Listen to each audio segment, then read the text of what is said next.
মধ্যপ্রাচ্যের তেল সমৃদ্ধ দেশ কাতারে বিভিন্ন দেশের সঙ্গে প্রতিযোগিতার বাজারে ব্যবসা বাণিজ্য করে সুনামের সঙ্গে গুরুত্বপূর্ণ অবদান রাখছেন বাংলাদেশিরা। এতে করে যেমন প্রবাসীদের কর্মসংস্থান তৈরি হচ্ছে, তেমনি রেমিটেন্স প্রেরণে গুরুত্বপূর্ণ ভূমিকা পালন করছেন। ভারতীয়দের সঙ্গে পাল্লা দিয়ে বিভিন্ন ব্যবসায় বিনিয়োগ বাড়াচ্ছে প্রবাসী বাংলাদেশিরা। তেমনি ব্রাহ্মণবাড়িয়ার কিছু স্বপ্নবাজ তরুণের প্রচেষ্টায় বাংলাদেশি মালিকানাধীন প্রতিষ্ঠান তিতাস মার্ট হাইপার মার্কেট দোহার বিন মাহমুদ এলাকায় উদ্বোধন করা হয়েছে।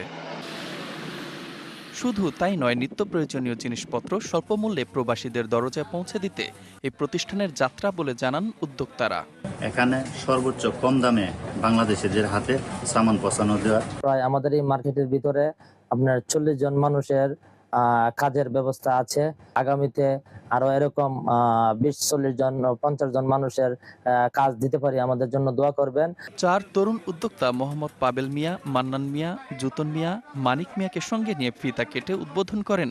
অনুষ্ঠানের প্রধান অতিথি রাষ্ট্রদূত মোহাম্মদ নজরুল ইসলাম। এই প্রতিষ্ঠানটিকে সেবা এবং এই প্রতিষ্ঠানটির যে কার্যক্রম এগুলো দিয়ে ওনারা এই তিতাসের বাংলাদেশের মতনই কাতারেও সেটা বাংলাদেশি কমিউনিটি এবং অন্যান্য যারা আছেন, অন্যান্য যেসব জাতির যারা আছেন তাদের সবার মাঝেই এই নামটি ওনারা ছড়িয়ে দিতে পারবেন।